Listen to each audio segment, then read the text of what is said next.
So I was struggling to get my unloader valve freed up from my power washer. And I came up with a tip that unfortunately didn't video it very well. So I'm going to give you a little pre-log here. Number one, first step is to pull this clip right here out.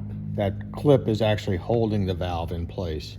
So, you would pull that out first. Now what I had to do, as you can see, I have a rubber cap around this. I mean, I could not remove the valve. I couldn't budge it at all.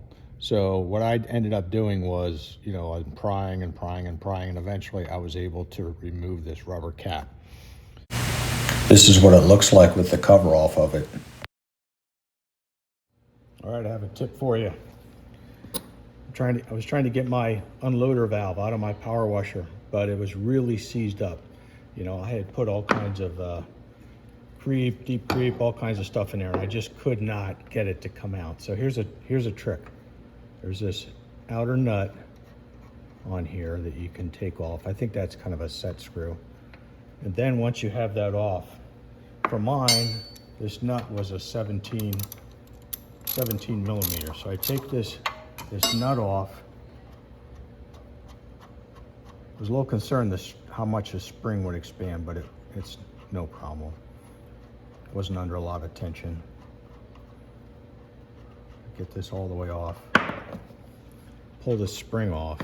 Now what I did is I kind of made my own puller. So I just use a stack of washers here, another stack here, just enough that this would stay on the threads. So then I put this on. I'm actually reversing it here. Put this on, and then I just started tightening this against these washers, and eventually obviously I was using a wrench here to do this, and eventually it popped loose. So once it was popped loose,